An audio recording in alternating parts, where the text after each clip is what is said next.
Podemos começar com o professor, né? O professor Jordian pode começar. O que o Ah, senhor eu acha? gostaria de ser mais à frente, que eu vou te passar o material que eu queria que tu projetasse. Ou nós podemos começar com o Serafim.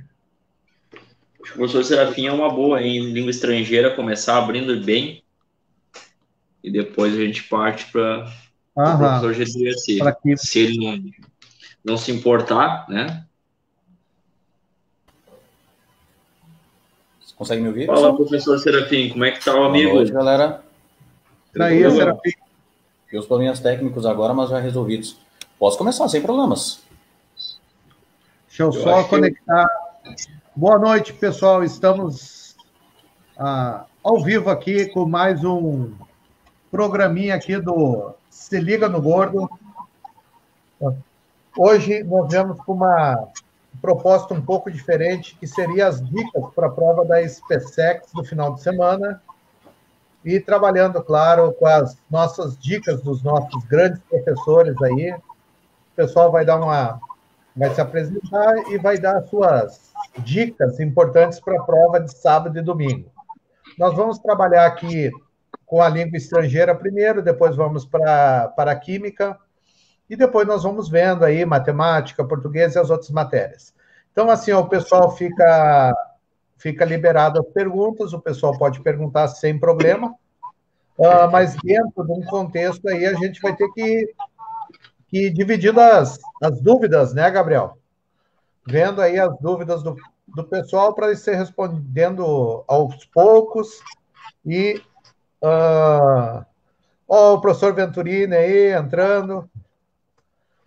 Já estamos aí com o nosso quadro praticamente formado. Então, vamos lá com o nosso grande professor de inglês, o nosso professor Serafim, que vai dar as suas dicas aí para a prova.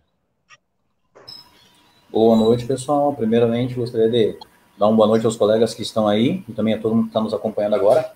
Olha só, gente, com relação à língua inglesa, nós não temos tantas dificuldades nem tantas complicações. A prova da SpaceX, quanto à língua inglesa, ela é uma prova bem tradicional. Tradicional em que sentido? Ela não inova muito, ela não foge de interpretação textual, tradução e gramática, certo? Então, nesse quesito, o ponto mais importante realmente é ter uma boa base de vocabulário para ser capaz de lidar com os textos de forma mais adequada. Mas, obviamente, a prova ela repete algumas temáticas frequentemente, só que ela não vai repetir isso em formato de tema de texto. A gente vai ter alguns conteúdos que estão ali nos conteúdos programáticos, mas com toda certeza se repetem. O ponto principal, como eu falei já agora, é vocabulário, trabalho de vocabulário. Então, o que você pode fazer para se preparar? Sempre, constantemente, lendo textos em língua inglesa, buscando outros materiais que sejam também voltados para essa parte. Com relação às técnicas que tu pode aplicar na prova agora. Scanning e skimming. O que é scanning e skimming, pessoal? Significa tu fazer uma leitura prévia do texto, focado não em traduzir o texto inteiro, mas tentar compreender as ideias principais dele. O skimming significa tu dar uma olhada geral no texto, buscar encontrar qual é a temática principal dele, e a partir daí tu trabalhar com as questões que vão ser apresentadas para ti. O scanning, que é o segundo tópico dessas técnicas, seria literalmente uma leitura rápida do texto, aí sim, buscando informações específicas que tu vai identificar a partir das questões. Esse trabalho da leitura, pessoal, é o mesmo trabalho da leitura que vocês podem fazer lá na língua portuguesa, buscando todos os elementos extratextuais, buscando elementos visuais que podem te auxiliar. Então, na língua inglesa, scanning e skimming. Primeira coisa que você faz quando pega o texto. Lembrando, skimming é essa tentativa de identificar as informações específicas e a temática do texto. Já o scanning é buscar informações que estão sendo apresentadas através das próprias questões da prova, certo? Depois disso, gente, outro ponto importante, a gramática em si. O que aparece enquanto conteúdo gramatical? Os conteúdos que mais aparecem, que mais se repetem, são básicos. Tempos verbais, falsos cognatos, preposições, conjunções, pronomes relativos, voz passiva. Eu vou passar rapidamente por cada um deles, chamando atenção para aqueles pontos mais importantes, certo? Quando a gente fala de tempos verbais, o que é importante para a gente? Saber quem são os verbos auxiliares de cada tempo verbal específico da língua inglesa. A gente tem que lembrar que em língua portuguesa, A gente identifica tempo verbal pela conjugação, pelas desinências, pela terminação do verbo, pela terminação que vai estar te apresentando. Quem é o sujeito, ou melhor, te apresentando o número, te apresentando o tempo, tudo isso vai sair da desinência do teu verbo. Agora, no entanto, quando a gente fala de língua inglesa, isso não existe. O que existe na língua inglesa para identificar tempo verbal é verbo auxiliar. Então, lembrar, por exemplo, que o verbo to be vai aparecer em vários tempos verbais. O verbo to have também vai aparecer em outros. Mas presente simples, quem são os auxiliares? Do e does. Quem é o auxiliar do passado? É o did. Quem é o auxiliar do futuro? É o verbo will. Então, esses são os 3 mais básicos que nós precisamos saber. Lembrem do presente perfeito, que é a estrutura com o to have mais o particípio passado de um verbo, certo? Ele vai ser usado quando a gente quer dizer que estamos representando o passado, mas sem indicar quando é exatamente que essa ação aconteceu. Ele vai ter essa diferença em relação ao passado simples. Então, lembrem desses detalhezinhos. Saber montar uma tabelinha antes da prova. Tá certo, né, gente? A gente está nos últimos momentos agora de preparação, mas ter uma tabelinha que tu pode consultar rapidinho antes para lembrar quem são os teus tempos verbais específicos vai ajudar bastante. Outro ponto, gente. Com relação aos chamados falsos cognatos. Quando a gente trabalha com falsos cognatos, a gente tem aquela lógica de que o falso cognato é o termo que parece com a língua portuguesa, no entanto, ele não é a mesma coisa, ele não tem o mesmo significado, ele não tem o mesmo sentido. Tu vai encontrar lá uma palavra que tem exatamente a mesma escrita que o português, mas o significado não vai ser o mesmo. Cuidado que a banca dessa prova adora colocar a questão com falso cognato, pessoal. Se ela não aparecer enquanto a própria questão, ela vai aparecer como uma palavra-chave para ti dentro da prova, certo? Então, se tu não souber aquele falso cognato, se tu não souber identificar qual é exatamente o sentido daquela palavra no teu texto, na tua prova, é um problema. Então, falsos cognatos, muito importantes. Preposições, gente. As preposições da língua inglesa, principalmente as preposições in, on e at, que são as 3 mais importantes, eu diria. Por que as 3 mais importantes? Porque elas vão ser usadas para te apresentar aquelas ideias de tempo e espaço, e é muito fácil trocar um e outro, certo? Então, lembrem sempre, gente, a gente tem que pensar nas preposições como se pensássemos num funil. O in é o ponto mais amplo desse funil. O on é mais ou menos a metade. Já separou a maior parte do conteúdo. E o at é o mais específico de todos. Ou seja, o que a gente vai encontrar ali? O in, tanto para tempo quanto para espaço, a gente vai usar para aqueles intervalos maiores. Se eu estou falando de espaço, eu estou falando de um continente, de um país, de um estado, de uma cidade. Se eu estou falando de tempo, eu estou falando de um século, eu estou falando de uma década, eu estou falando de um ano, eu estou falando de um mês, de uma estação do ano, certo? Então, o in vai ser usado para tudo isso. Por exemplo, eu nasci no ano de 86. Em inglês eu diria, I was born in 1986, certo? Com relação ao on, pessoal, bem mais específico. É aquela ideia de que alguma coisa está em contato com outra superfície, certo? Lembrem lá do The Books on the Table, basicão, todo mundo conhece essa, todo mundo sabe essa estrutura. Depois nós temos, gente, o uso dele também com o tempo para falar, por exemplo, de datas específicas. Então, eu tenho o dia, tenho o mês, on. Eu tenho ali um feriado que usa a palavra day, on. Eu quero falar dos dias da semana, on. Para todos esses, a gente vai usar o on. Já o at é o mais específico de todos, é aquele que vai apresentar para vocês no lugar específico. Eu quero falar, por exemplo, que eu dou aulas numa escola. Aí é geral, in a school. Eu quero falar que eu dou aulas na escola tal, específica, a escola Serafim. Então, at Serafim, certo? Sempre dessa forma, gente. Outro ponto. Quando eu usar o at para falar de tempo, eu estou falando especificamente de hora. Por exemplo, at 8, nossa apresentação começou exatamente às 8, então at 8 o'clock, às 8 horas. Ou então posso usar expressões também que identificam isso, gente. Por exemplo, midday, significa meio-dia. Midnight, que é a meia-noite em si. Depois, o que mais nós temos, gente? Conjunções. As conjunções são extremamente importantes. Essas têm uma listinha um pouco maior para apresentar para vocês. Não dá tempo de fazer todas elas, mas revisem. Por quê, gente? Porque a conjunção é o elemento que vai apresentar para vocês toda aquela ideia de conexão de ideias, toda a continuidade da lógica que o texto está te apresentando. E eles adoram perguntar ali nas questões. Dentro desse texto, a conjunção tal está te apresentando qual sentido? Qual é a ideia que ela traz dentro desse texto? E se tu não souber as conjunções, problema certo.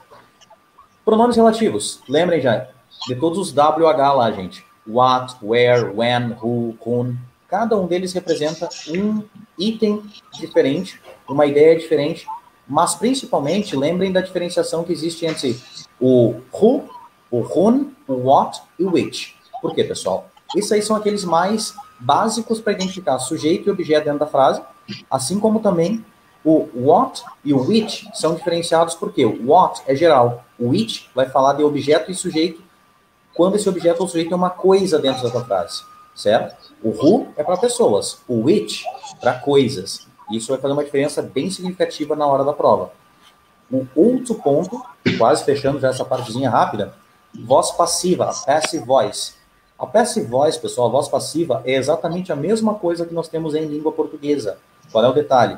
O detalhe é que na língua inglesa, para montar a voz passiva, nós precisamos saber exatamente quem são os verbos auxiliares de cada uma das estruturas da língua inglesa.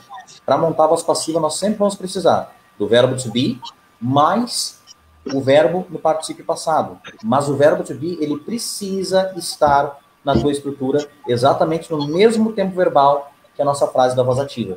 Então, é uma construção do tipo I study English. Eu estudo inglês, presente simples. No presente simples, o verbo to be vai estar como ele é, certo? Então, eu vou ter que dizer, por exemplo, English is studied by me. Presente simples, o verbo to be é is, am, are. Então, English is studied by me. Estudo inglês, inglês é estudado por mim. A mesma lógica da língua portuguesa, mas nós temos que saber os auxiliares para poder dar conta disso aí. Rapidinho, gente, 11 minutos. Os pontos principais de inglês estão dados. Lembra disso aí que é sucesso na prova. Tá contigo, Fabiano. Bom, nosso bonitão aí, o Serafim, já deu as suas dicas de English. O cara sabe pouco, hein? Agora aí, você tentando. Professor Julian, Química. Vamos ver as suas... Microfone. Julian, liga o microfone, Julian.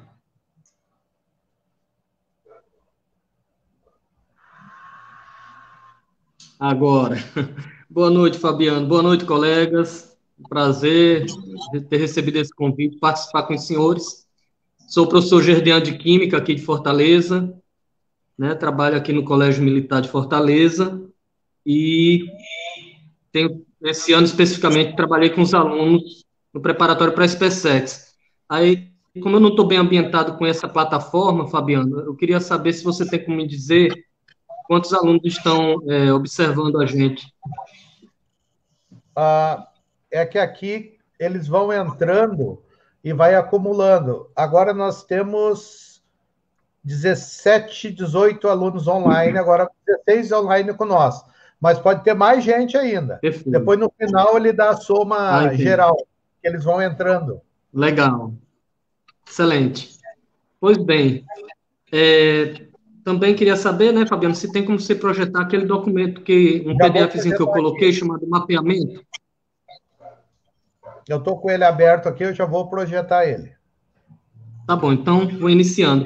Bom, pessoal, a nossa expectativa para a prova de Química, vocês vão fazer, se Deus quiser, vão acertar o máximo nesse sábado e domingo, nas provas da SpaceX, é de uma prova que mantém esse nível de regular para fácil.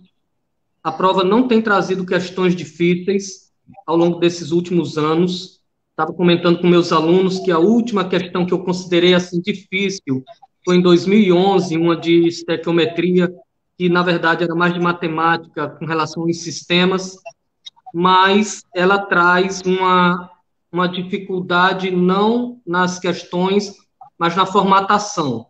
Aquelas questões onde a gente tem um tema abordando 4 ou 5 afirmativas e julgá-los. Então, o conteúdo previsto é um conteúdo muito vasto, e aí a gente vai encontrar uma situação onde uma questão de termoquímica está associada a uma de equilíbrio, e tem ali dentro algo de estequiometria, e você tem que assinalar as corretas daquelas afirmativas. Isso tem sido o grau de dificuldade, que a gente às vezes dá um vacilo em um raciocínio que não é o âmago daquela questão e perde a questão. Então, é muita tranquilidade com relação a isso. Primeiro ponto que eu chamo a atenção, que são questões certas. A questão de configuração eletrônica.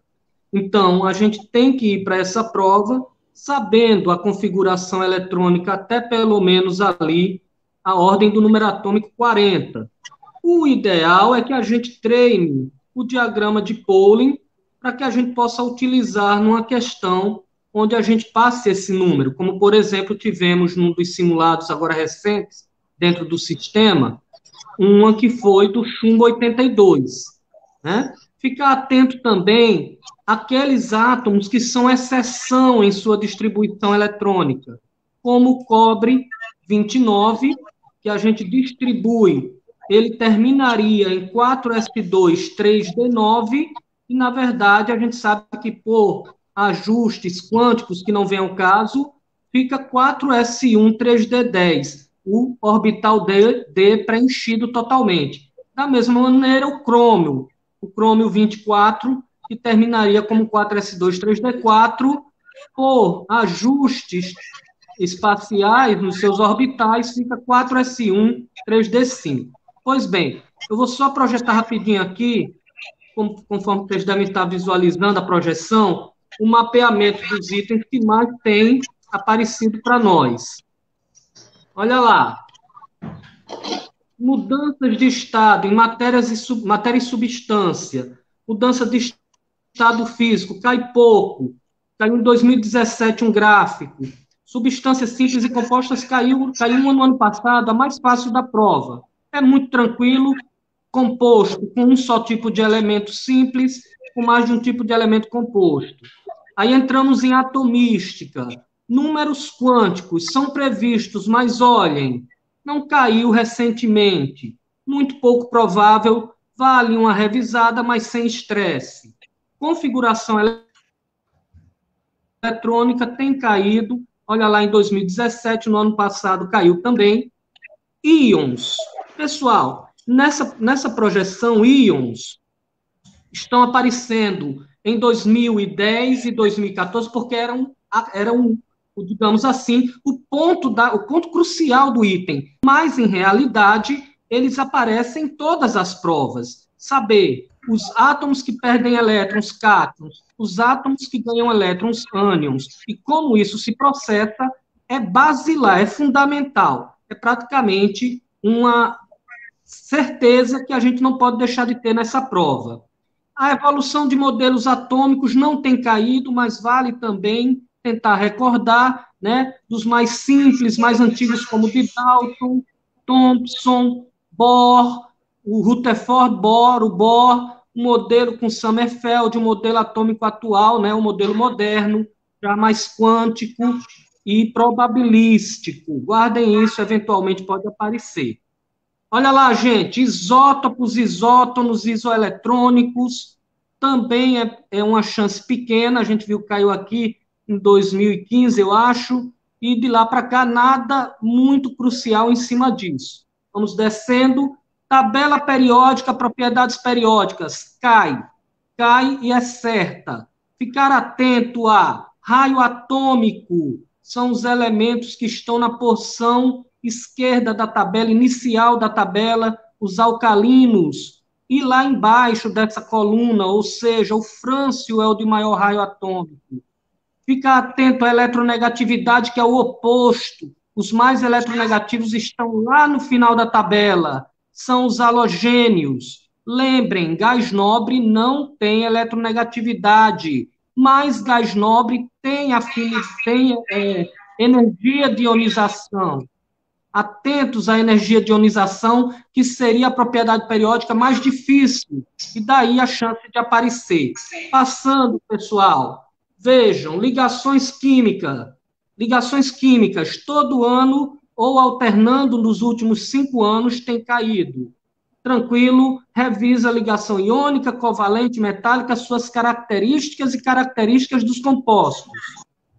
Características que a gente percebe aqui, ó, com geometria molecular, atentar às geometrias linear, angular, a trigonal plana, piramidal e suas moléculas mais importantes, representativas daquele modelo, as forças intermoleculares, presença certa, pontos de hidrogênio, agora as chamadas de ligações de hidrogênio, tem muita probabilidade de aparecer. Lembrar que ela é a mais forte, tem a de dipolo-dipolo, que funciona para moléculas apolares, e a de dipolo induzido para moléculas apolares, a dipolo-dipolo para as polares. Lembrar, pontes de hidrogênio são também de dipolo-dipolo, só que um tipo especial, o famoso HFON, hidrogênio com flúor, hidrogênio com nitrogênio, hidrogênio com oxigênio. Por isso a água tem ponte de hidrogênio, por isso ela tem tensão superficial elevada, por isso que o mosquitinho anda sobre a água, cria-se aquela película. Vamos lá, gente, passando, funções inorgânicas, ácidos, bases, sais, óxidos, todo ano praticamente a gente se depara com isso. Lembrar a nomenclatura dos principais, lembrar a utilização dos principais. Eu costumo dizer que não dá para a gente fazer uma prova dessa sem saber que o HCl é o ácido clorídrico, que o NaOH é o hidróxido de sódio, que o KCl é o cloreto de potássio. Temos que ter algumas substâncias dessas guardadas conosco. Puder adiantar, professor? Isso, se puder descer mais um pouquinho. A gente já está saindo do primeiro ano, estou chegando nos conteúdos do segundo ano. Só baixar um pouquinho, professor Fabiano. Opa. Aí, isso aí, só subir um pouquinho, eu acho isso. Reações químicas, cuidar com balanceamento mais delicado é o redox, treinar número de oxidação, compreender que substâncias simples são zero, substâncias compostas, a soma é o zero, se for um íon poliatômico, a soma das cargas é a carga total daquele íon, como o sulfato SO4, que é menos 2. Reações químicas, balanceamento redox, reparem só, cai praticamente todo ano. Vai aparecer um balanceamento redox, que é o mais complicado. Tranquilo, põe as cargas de cada elemento, verifica quem mudou de carga ganhando, elétrons, sofreu redução. Quem mudou perdendo, sofreu oxidação. Vê as variações de elétrons, multiplica pela atomicidade, inverte como coeficiente de início. A partir daí, balanceamento por tentativa. Tipos de reação química pouco provável. Balanceamento pelo método tradicional também pouco provável, pode acontecer dentro de algum item, como parte não principal da questão, mas pode aparecer. E classificação de reações, como caiu no ano passado, de síntese, análise, dupla troca, simples troca. Entrando em grandezas químicas, seriam os cálculos químicos associados à estequiometria, que a gente está vendo aí, todo ano cai cálculo estequiométrico, não vai ser diferente. Então, ter muita paciência para observar quais os dois compostos que eu vou trabalhar, quais os dois que eu vou fazer regra de 3. O pessoal da física fala com razão, a química vive de regra de 3. Tá certo, é isso mesmo. Só cuide para fazer a regra de 3 correta e vai sair, ok? Lembrando sempre que a base de tudo é o coeficiente, o NOx, o coeficiente do balanceamento que a gente calculou. Termoquímica e gases, pessoal. Gases têm caído a equação de Clapeyron, PV-NRT. É aplicação direta, eles dão os dados e a gente simplesmente aplica, cuidando somente com o detalhe das unidades do que é dado, para transformar nas unidades padrão. Temperatura é Kelvin, pressão ATM, aí a gente vai ter ali a constante dos gases 0082 para essas duas grandezas, para essas duas unidades, para não confundir isso. Termoquímica, pessoal, eu espero, questão de lei de Hess é muito comum, e isso também pode vir associado a cálculos estequiométricos com termoquímica. Em vez de eu calcular uma massa, eu vou calcular uma quantidade de calor que é liberado ou absorvida. Já estou estendendo aqui em 12, 13 minutos, vou fechando, pessoal. Cinética. Atentos, o que eu menos espero é a questão facinha de dizer fatores que alteram a velocidade. Eu espero, sim, é aquela onde vocês têm um gráfico para analisar, ou então uma tabela de experiências para encontrar a lei da velocidade, Quando dobra a concentração de alguém, dobra a velocidade, é direto, é elevado a 1. Quando dobra a concentração de alguém, a velocidade quadruplica, é elevada a 2. Dobrei a concentração de alguém, a velocidade foi multiplicada por 9, elevada a 3. Então, pessoal, atentos a essa possibilidade. Fechando, vamos passar só mais uma, professor? Soluções. Atentos, a diluição de concentração pode aparecer com maior probabilidade. pH e pOH vai cair, vai cair. Ficar atento à fórmula geral, pH igual a menos log da concentração de hidrogênio, H+ ou hidroxila. Só cuidar com relação ao tratamento desse log na base 10. É tranquilo, normalmente quando não é um número em base 10 direto, ele dá aquele valor, você só precisa ter o cuidado de fazer a continha com aquele valor. Le Chatelier, probabilidade também elevada. Deslocamento do equilíbrio. Se eu aumento a temperatura, vou para o lado endo. Se eu diminuo a temperatura, vou para o lado exo. Se eu aumento a pressão, vou para o lado que tem menos pressão, tem menos gás. Se eu diminuo a pressão, vou para o lado que tem mais gás. Enfim, tratar de Le Chatelier com atenção. Eletroquímica, espero uma questão de pilha e uma de eletrólise. Ficar atento somente aos conceitos de redox, para entender bem como funciona o movimento dos elétrons, e daí saber como vai funcionar a eletrólise ou a pilha em si. Radioatividade, pessoal, não espero muita coisa, talvez alguma questão envolvendo o cálculo de massa ou de tempo de meia-vida, massa inicial sobre 2 elevado ao número de períodos é igual à massa final. E princípios de química orgânica, identificar funções orgânicas, caiu no ano passado uma de reação, que foi algo mais puxado, fora do ritmo normal, cai mais, identificar funções, e nesse ano espero algo de isomeria, os tipos de isomeria, ok? Novidade para esse ano, propriedades coligativas. O que é que pode cair de propriedades coligativas na minha expectativa, já que é o primeiro ano? Eu espero que caia algo associado aos conceitos, principalmente o de osmose, que é o mais interessante. Solução concentrada, solução diluída, o solvente vai da mais diluída para mais concentrada, para tentar reequilibrar as concentrações desses dois vizinhos, separados por uma membrana semipermeável. É a osmose. Aí vocês deem uma recordada nisso, eu sei que é muita coisa, sei também que vocês estão bem preparados, sei também que vocês vão ser os últimos a sair da sala, porque vocês não vão deixar nenhuma questão para trás. Vocês vão acertar todas, nem que esteja na marra. Boa sorte a todos, um prazer falar com vocês hoje. Muito obrigado, professor. Foi assim, ó, show de bola. Cansei. Bom, o que nós podemos fazer agora é uma dica aí de geografia. Boa noite! Muito obrigado mais uma vez pelo convite, Fabiano. Agradeço meu amigo tricolor, Gerdian, ao meu amigo Eudésio também, que prontamente atenderam o pedido e vieram participar da live.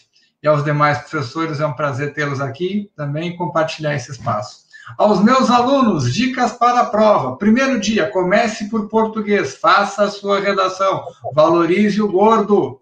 Tá? Eu preciso que vocês comecem por redação, porque não dá para chutar parágrafo. Então não adianta, se não sobrar tempo para redação, acabou a prova. Segundo dia, comecem pela melhor matéria. A melhor matéria é geografia. Desculpa o resto, né? Tem um professor de matemática fazendo sinais, desculpa, mas esse logaritmo que está fazendo com os dedos, que indica uma descendente, não vai influenciar na minha qualidade de abscissa aqui versus a ordenada de dicas, tá bom? Amados, comecei a prova, primeiro, segundo dia, tranquilo. O que vai decidir nessa avaliação, muito mais que os outros anos, vai ser o fator emocional também.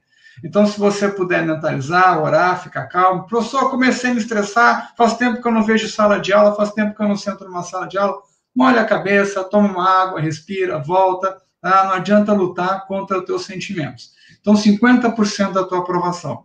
Professor, tudo bem, o que cai de geografia agora? Meus amores, é a prova da SpaceX. Bem-vindo à Geografia Física. 60% da prova é exata. Como assim, professor? Eu vou ter questões relacionadas à localização, é uma predilicência do vocabulário geográfico, eu tenho que saber os processos de orientação, coordenadas geográficas, e eu vou chutar, tá? Questão 23, letra A, tá? Fuso horário, diferença do Brasil com o Japão. Já estou adiantando o gabarito, que é para ser mais fácil. Então, se você quiser revisar os 4 fusos, tá, do Brasil, não tem problema nenhum, seria uma boa dica de prova, frente à Olimpíada, que quase aconteceu, em função do coronavírus, ela foi postergada. Outra dica forte de prova, o Brasil caiu de 5º para 6ª posição na demografia mundial. Nós perdemos o lugar para o Paquistão. Tem que lembrar que os primeiros países são China, que de 1979 a 2006 tentou um controle de natalidade agressivo, que se mostrou ineficiente e prejudicial à população e à economia do país agora, teoria neomalthusiana. Eu tenho que lembrar que a Índia, assim como a China, de certa forma incentiva a natalidade ou incentivou em algum período. Na China foi durante a Revolução Chinesa socialista e durante a Índia a questão religiosa. Em terceiro lugar, eu tenho o país que mais recebe imigrantes no mundo, que são os Estados Unidos. E em quarto lugar, eu tenho a Indonésia, que fica no Sudeste Asiático, é o maior país islâmico do planeta, um conjunto de ilhas e seu arquipélago. Em quinto lugar, hoje eu tenho o Paquistão, também é um país islâmico. Sendo um país islâmico, não se admite controle de natalidade. A minha representação social vem pela quantidade de mulheres e filhos. E em sexto lugar, agora nós chegamos no Brasil. O professor falou em demografia, falou também em bônus demográfico, pirâmides etárias. A reforma da Previdência era necessária? Sim. Foi feita da melhor maneira? Não julgo, mas nós devíamos fazer uma reforma da Previdência para aproveitar o bônus demográfico e termos uma reserva financeira para o futuro. Eu preciso que você saiba os conceitos. Bônus demográfico é quando eu tenho a quantidade de adultos, que é quem gera dinheiro, maior que a quantidade de idosos, da Previdência e da assistência social, ou da crianças e adolescentes que precisam ainda de investimento. Sai de demografia, vai para a região metropolitana, formação de cidades. Eu gosto do termo gentrificação. Caiu na prova do Enem ano passado na redação. É a melhora de espaços públicos, resgate cultural, divulgação de cinemas populares e assim por diante. Mas gentrificação também esconde o processo de especulação imobiliária.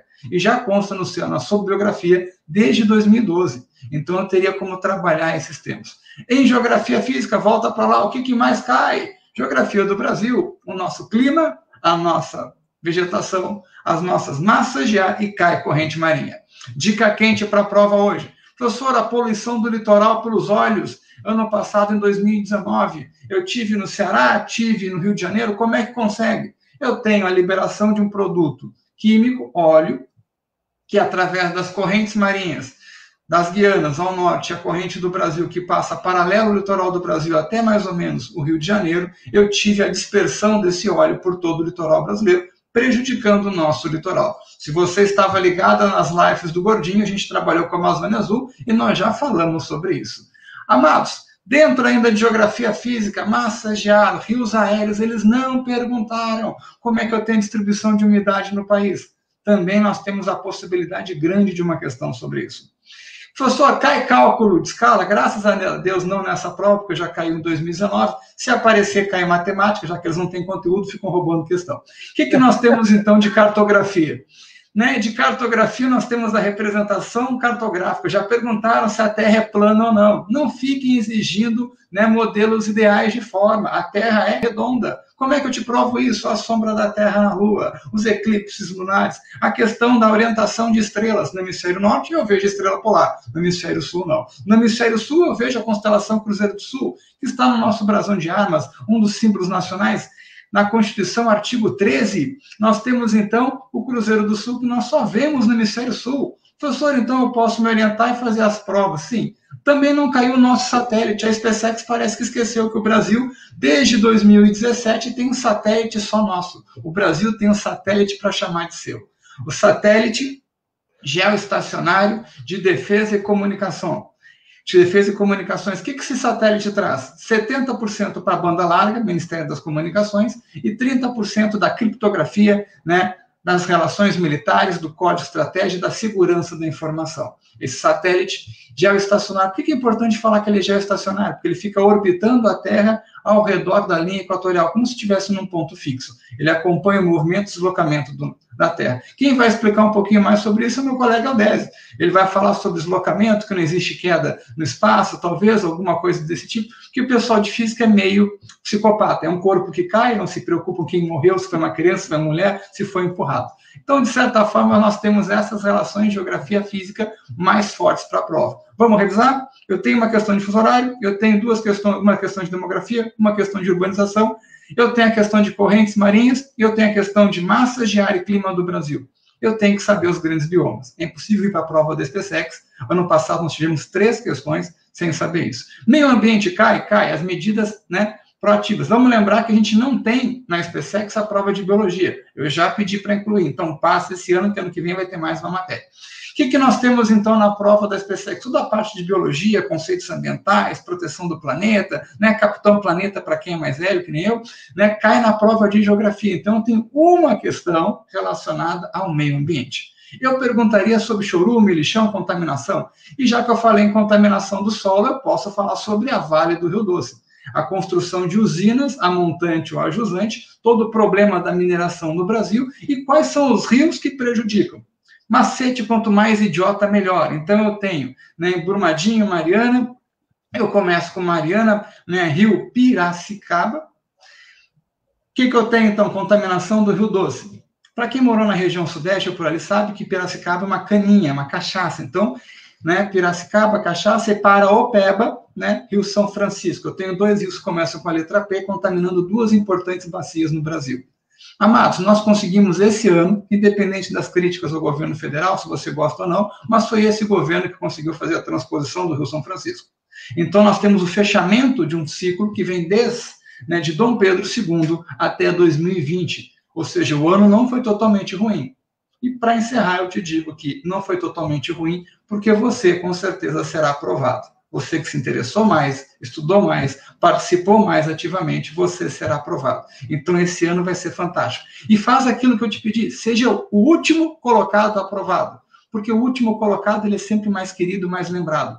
Ano que vem, 2021, todos os alunos vão olhar o seu nome, vão olhar a sua nota, porque ninguém se preocupa com o primeiro lugar. Tá? Todo mundo vai olhar a nota mínima para passar. Por isso que é importante ser o último no concurso da SpaceX. Meu muito obrigado a todos, foi um prazer dar as dicas aqui. Fabiano, mais uma vez eu te agradeço. Eu acho que eu vou passar a palavra para o Eudésio, só porque eu não respeito a matemática, essa é uma ferramenta da física mesmo, então ele pode falar melhor que os outros. Obrigado, tá bom? Muito obrigado, boa noite a todos. Obrigado, Vini. Deixar o nosso professor Eudésio agora falar da física. Boa noite a todos. Obrigado, Venturini, pelo convite.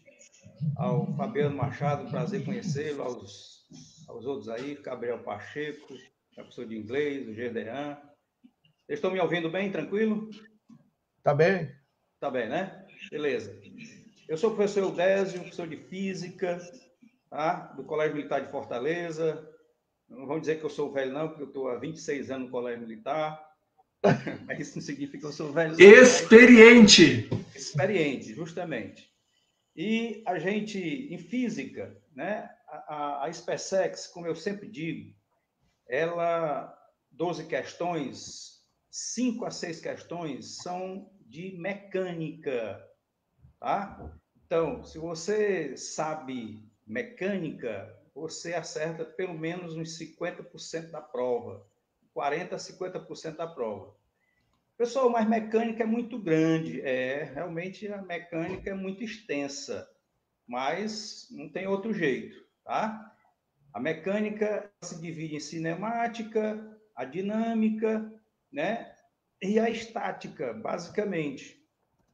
Mas qual é o assunto mecânico que cai mais? Ora, cai mais é a dinâmica, pessoal. Tá? Questão das leis de Newton. Só relembrando aqui as leis de Newton. O seguinte, a primeira lei é a lei do equilíbrio. Essa lei é importantíssima, a lei da inércia. O que é que diz? Equilíbrio, para você ter forças em equilíbrio, é necessário que a força resultante seja igual a 0. Tá? E nós temos dois tipos de equilíbrios: equilíbrio estático e equilíbrio dinâmico. Equilíbrio dinâmico e estático, professor. Qual é a diferença? Ora, a diferença é o seguinte: estático, corpo em repouso. Dinâmico, corpo em movimento, retilíneo, uniforme.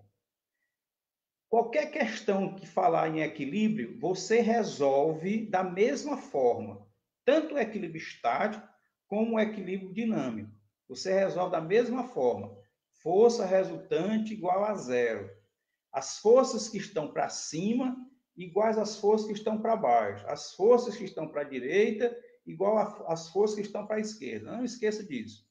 Tá? É uma questãozinha muito interessante cair, sempre cai na SpaceX. Segunda lei, lei fundamental da dinâmica. Força resultante é igual a massa vezes a aceleração resultante.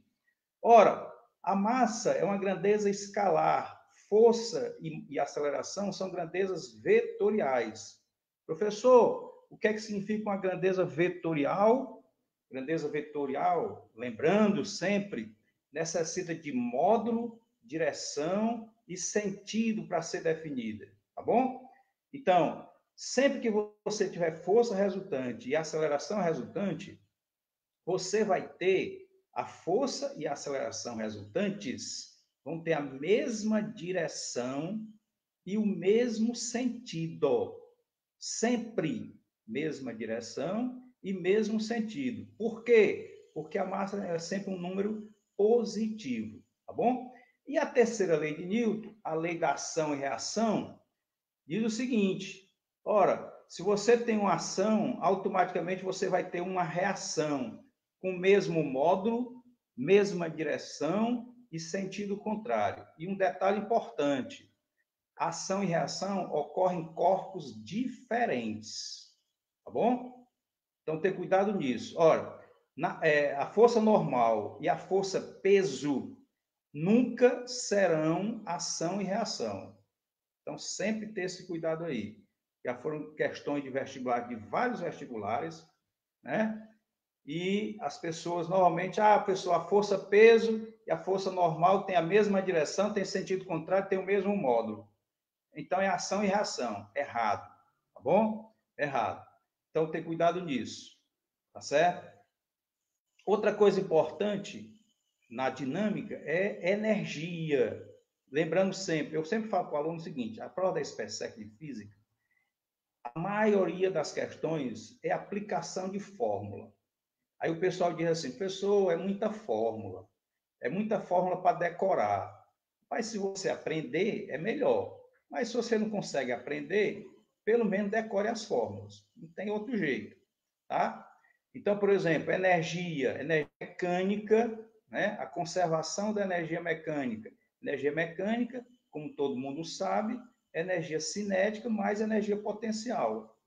E que é energia cinética? mv2 ao quadrado. mv ao quadrado sobre 2. E o que é energia potencial? Energia potencial tem energia potencial gravitacional e energia potencial elástica. Energia potencial gravitacional mgh, energia potencial elástica kx ao quadrado sobre 2. Tá bom? Se o sistema é conservativo, se o sistema se conserva, então a energia mecânica é constante. Significa o quê? Que energia cinética mais energia potencial é uma constante. Em outras palavras, se a energia cinética aumentar, a energia potencial vai diminuir. Tá certo? Se a energia cinética aumenta de 10, a energia potencial vai diminuir de 10. Então, essa é a conservação da energia. Outro assunto importante é conservação da quantidade de movimento. Tá? Professor Eudésio, desculpe interromper o senhor. Deixa eu só me despedir, porque eu vou ter que sair para o colega entrar. Oi. Então, vou aproveitar essa conservação do movimento e vou me mover, tá bom? Obrigado a todos. Tá joia, meu filho? Então, a questão sobre colisões, tá? Então, se você tiver... A SpaceX gosta muito de colocar essa questãozinha de colisões, tiro de canhão, né? Se você tiver uma colisão nós temos 3 tipos de colisões. Colisão elástica, também chamada de perfeitamente, colisão parcialmente elástica e colisão inelástica, ou perfeitamente inelástica, também chamada de colisão plástica. Tá? Então, se você tiver qualquer tipo dessas colisões, elástica, parcialmente elástica ou inelástica, toda vida que você tiver uma colisão, não esqueça, a quantidade de movimento inicial é igual à quantidade de movimento final. Tá? Então, começando o problema de colisão, iguale colisão elástica ou colisão parcialmente elástica ou colisão inelástica, a quantidade de movimento inicial é igual à quantidade de movimento final. Tá? Não muda. É sempre, qualquer tipo de colisão, a quantidade de movimento inicial é igual à quantidade de movimento final. Bom? E se você tiver uma colisão elástica, perfeitamente elástica, a energia cinética se conserva. Tá? E nas outras, a energia cinética não se conserva. Tá bom? E aí nós temos um outro assunto importante, que é a parte de hidrostática. Tá? É empuxo. Não esqueça o empuxo, o princípio de Arquimedes. Né? O que é que diz o empuxo? O empuxo é uma força que atua nos líquidos e gases, quer dizer, que atua nos fluidos.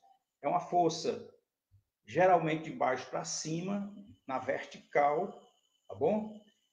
E que, quando você coloca um corpo na água, por exemplo, esse corpo ele sofre um empuxo de baixo para cima, e aí você tem um negócio chamado peso aparente. O que é o peso aparente? É o peso do corpo, peso real, menos o empuxo. Tá? Então, por exemplo, um corpo, ele pesa, vamos supor, 50 newtons. E aí você coloca esse corpo dentro d'água. Ele vai ter um peso aparente de 30 newtons. Então, o empuxo sobre esse corpo vai ser 20. Tá bom? Então, esse é o princípio de Arquimedes, o princípio do empuxo. Tá? E aí tem o princípio de Stevens, que é importante, a pressão hidrostática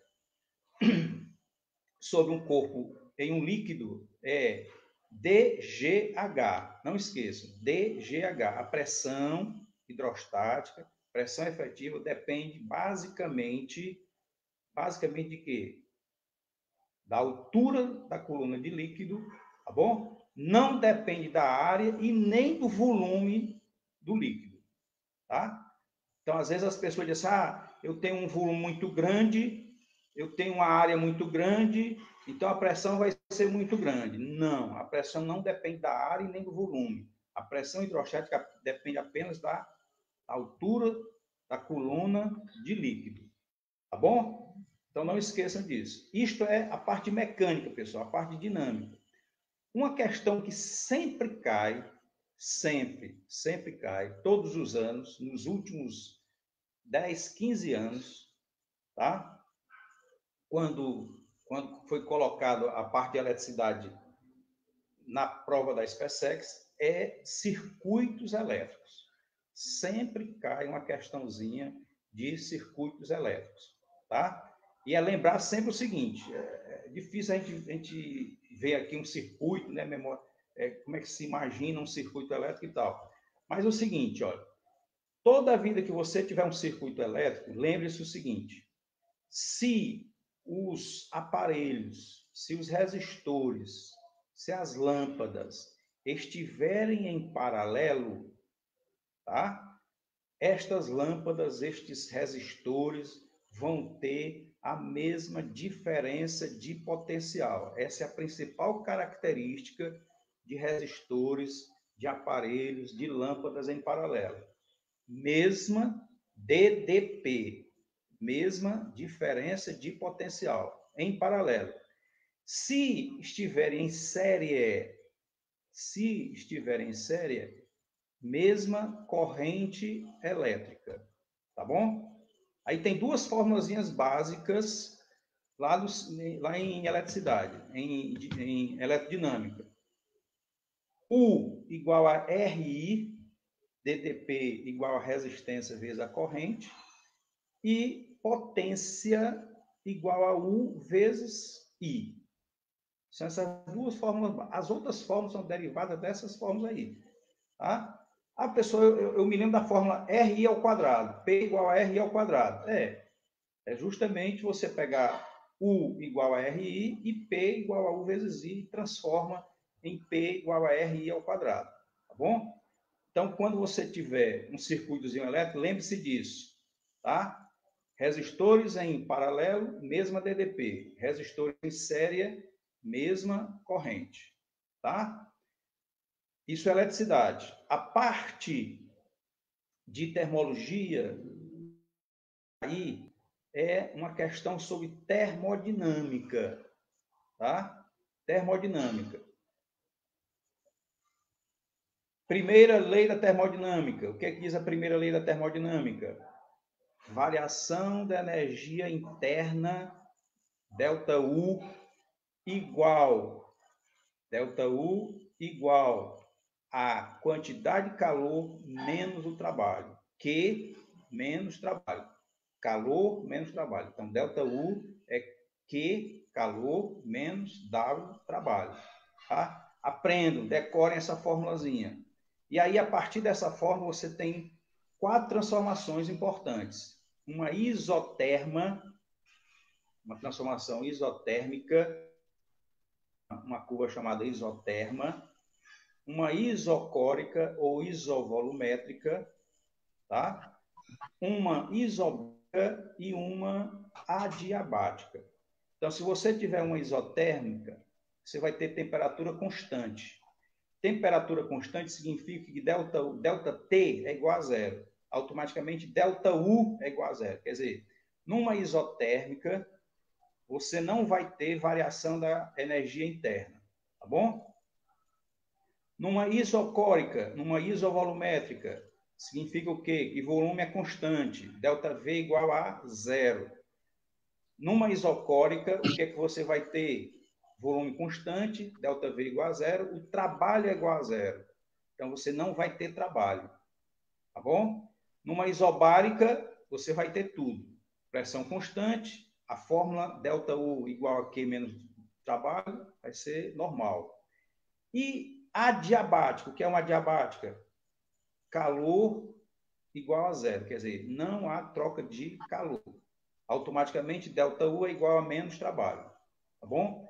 Então, essa é uma questãozinha de termodinâmica que pode cair. Tá bom? Outra coisa. Oi. Professor Eudélio, desculpa lhe interromper, mas tem uma pergunta para o senhor ali, ó, perguntando se eu posso misturar aquelas potências que o senhor falava lá na DDP, diferença de potencial, com trabalho ou não. A Poliene está perguntando para o senhor se existe a possibilidade da mistura de potência com trabalho. Trabalho? Ah, sim. Olha, trabalho. Poliana, isso. Né? Poliana, potência é trabalho sob tempo. Isso. Tá bom? Potência é trabalho sob tempo. Você pode usar essa formulazinha lá da mecânica, tá? Só que esse trabalho aí vai ser o trabalho da força elétrica. Quem é o trabalho da força elétrica? Né?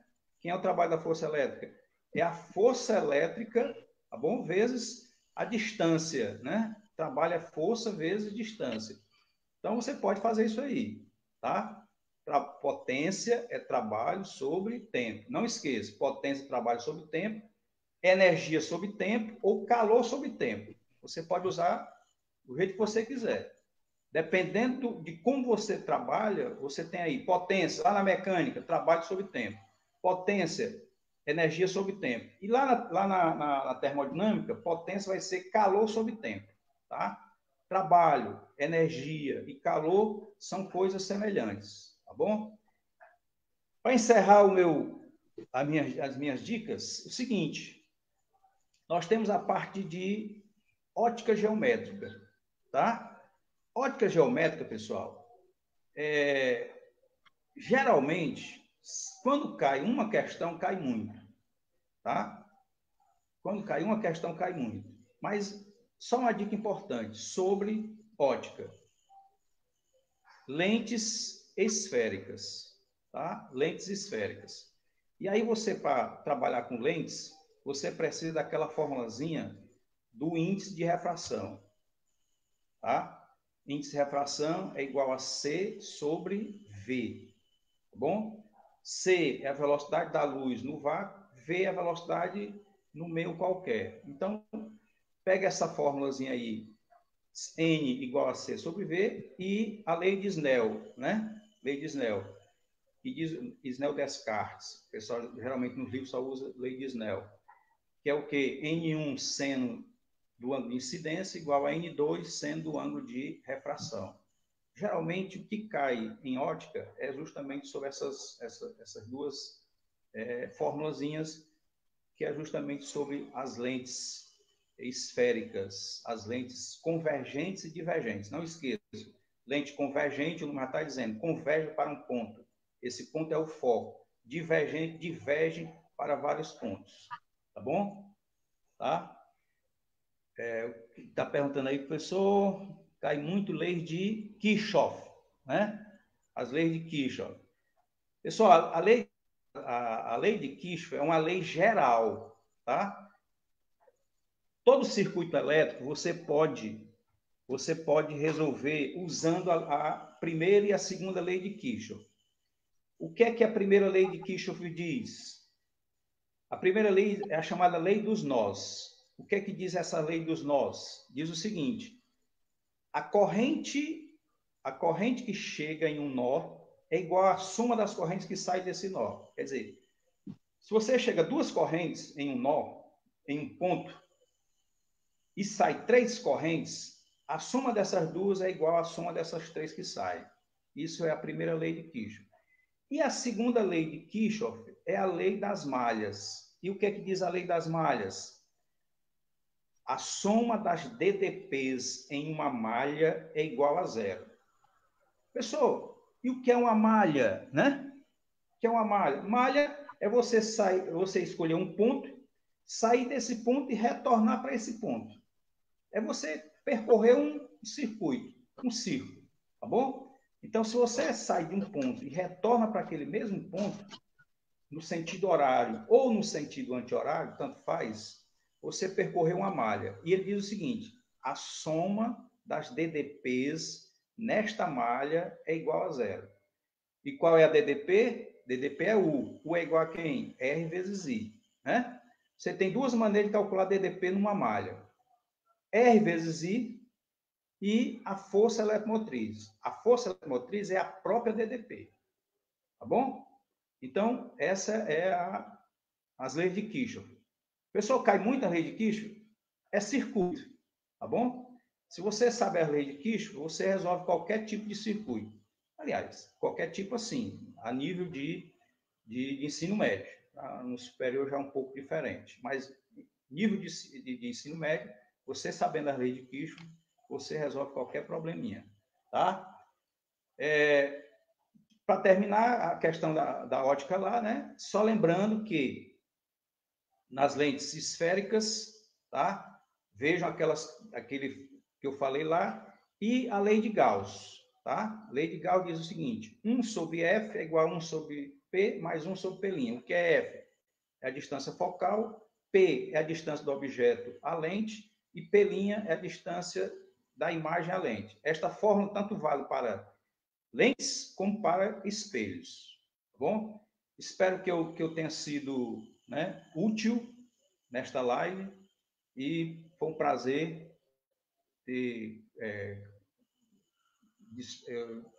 falado com vocês, tá bom? E espero que vocês tenham uma boa prova no sábado. É isso que todo mundo torce, né? Todo mundo deseja, é que os nossos alunos sejam bem-sucedidos. E se você não conseguir fazer uma boa prova no sábado e no domingo, não esqueçam, tá? Vocês têm muito tempo pela frente ainda. A vida não vai se acabar por causa disso, não. E vocês têm tudo pela frente ainda de vida, tá bom? Eu desejo a todos uma boa noite e uma boa prova no sábado. Obrigado a todos.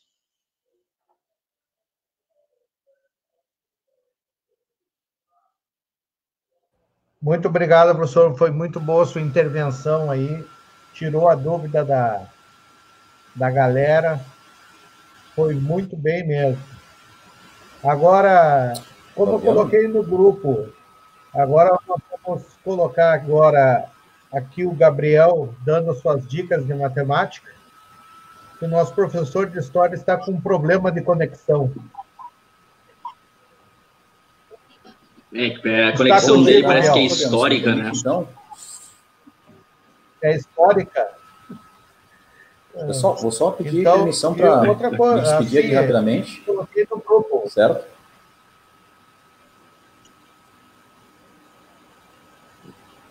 Então, galerinha, só agradecer pela participação e pelo convite aí. Valeu, Fabiano. Valeu, pessoal. Uma ótima live até o presente momento. Agradeço bastante o convite e desejo a todo mundo uma ótima prova. Espero que todo mundo detone nessa prova agora, como disse o professor Odésio. É uma oportunidade, pessoal. Se não foi agora, na próxima com certeza vai ser. Com essa equipe aqui não tem como vocês errarem. Valeu, gente. Muito obrigado. Uma boa noite. Deixa eu aproveitar também, professor Fabiano. Não vai ter erro. Pode ser? Então, pessoal, bem rapidinho, só agradecer a oportunidade, fico à disposição esses últimos dias, Fabiano, se for o caso, pode passar meu contato, eu respondo aos meus alunos as dúvidas pelo WhatsApp, às 24 horas, não tem problema quanto a isso, manda foto da questão, manda dúvida, eu terei o maior prazer em resolver, ou tentar ajudá-los, tá? Estou à disposição e na torcida por todos eles. Se Deus quiser, todos vão passar. A Poliene, o Gabriel que falou aí, todos vocês vão passar. Fiquem com Deus, até a próxima. Muito obrigado, Major. Fabiano, Olha, o nosso amigo também, de física voltou. Ok, professor, muito obrigado pela presença.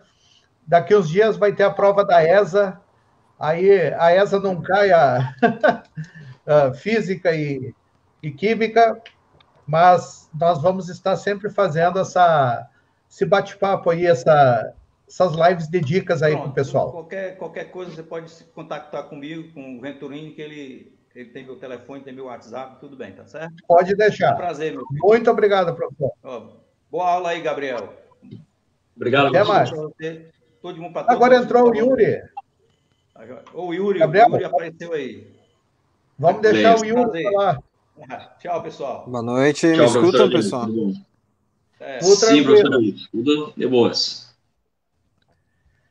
Então, primeiramente, peço desculpa aí pelo atraso, mas todo tipo de falha técnica que existe a gente teve hoje.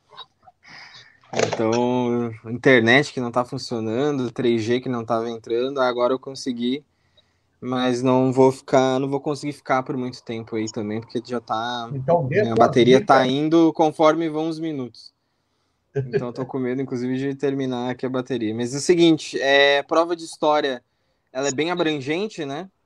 Na prova do SpaceX, ela é bem boa de fazer, assim, ela é bastante, né, focada na história política também, então muita atenção aí nos tratados, no nome dos convênios, nesse tipo de coisa, né, tipo convênio de Taubaté, tratado de Mitchum, coisa desse tipo. Cai muito Era Vargas também, não caiu na prova do ano passado, e nem na do retrasado, que eu estava olhando, então eu estou apostando em que cai uma prova sobre Era Vargas. Lembra de dividir o período direitinho da Era Vargas, né? Governo provisório, governo constitucional, e depois o Estado Novo, e ainda o retorno do Vargas, né? Vargas II, o retorno, quando ele é eleito nos anos 50, então tem que estar atento a essas diferenças aí. O bom é fazer uma tabelinha, né? E colocar as características do período ali direitinho. Revolução Industrial também, iluminismo cai bastante, cai iluminismo aplicado à independência dos Estados Unidos, à conjuração mineira, conjuração baiana, então tem que estar atento a como esses diferentes processos históricos vão se conectando aí, tá? Então a gente pode, por exemplo, falar das revoluções liberais lá do século XIX na França e na Alemanha, mas elas estão impactando o Brasil aqui também, né? Com a Revolução Praieira, por exemplo. Então é sempre importante a gente estar conseguindo fazer esses links, né, de uma coisa com a outra, porque as provas acabam cobrando isso aí também.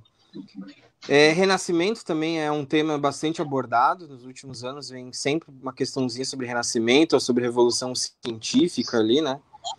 Especialmente nesses tempos que tem uma galera aí que acha que a Terra é plana, eu acho que eles colocam de propósito essas questões que é para já eliminar, assim, já tira os boca aberta fora já nessa questão.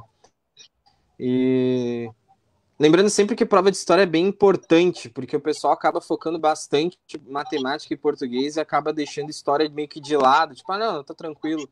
Mas muitas vezes é uma, duas questões que tira ou coloca o cara para dentro, né? Então é importante você focar nessas coisas também. Então, outra coisa que eu queria falar mais do que em conteúdo é a forma de fazer essas provas de história, né? Elas são provas bem puxadinhas, então, nessa parte da história política, mas o conselho que eu sempre dou é, primeiro, ficar bem atento a essas palavras que coloca sempre, nunca, né? Porque essa alternativa coloca que sempre foi, sempre foi assim. Então, aquelas palavras que a gente chama de totalizantes, né? Ela torna aquilo algo permanente durante todo o período. Então, tem que cuidar, né? Porque se é sempre, significa que nunca teve nenhuma exceção àquele assunto ali. Então, tem que sempre cuidar esse tipo de escrita da prova, né? Que eu digo que metade da prova de história é português. Tem que saber interpretar texto. Porque sabendo ali algumas conjugações, algumas coisas ali, você já mata a questão. E a segunda dica que eu dou para fazer prova de história vai eliminando. Muita gente se apavora, né? Cai lá, Revolução Francesa. Meu Deus, eu não sei, eu esqueci, que inferno, eu não sei, que absurdo, né? Calma, né? Não entre em pânico. Vai eliminando. De cara você consegue eliminar umas duas, porque elas normalmente são muito absurdas, as alternativas. E aí, pensando um pouquinho sobre o assunto, você elimina mais uma, e aí você acaba ficando entre duas normalmente, e aí você com mais calma consegue fazer direitinho essa prova. Então, eu não quero me alongar muito também, eu sei que vocês tiveram bastante coisa agora, mas de história é isso aí. Até porque a minha bateria tá indo assim na velocidade da luz aqui, e eu daqui a pouco minha 3G vai estourar. Então, não sei se o pessoal tem alguma pergunta aí, senão eu já vou encerrando por aqui, Fabiano. Só um salve para o Uruguaiana. Salve para a Uruguaiana. Mas agora que vem a cereja do bolo, né? Agora é a cereja do bolo, agora é matemática e português. Eu não ouvi. Agora é a cerejinha do bolo. Isso, aí eu vou deixar para vocês massacrarem a gurizada aí. E depois nós vamos comer um X do centro. O X do centro lá é brincadeira, né? Então, manda um aqui para casa, então, Fabiano. Tem meu endereço aí. Ele não viu ainda o vídeo do X do centro ainda. Acho que não.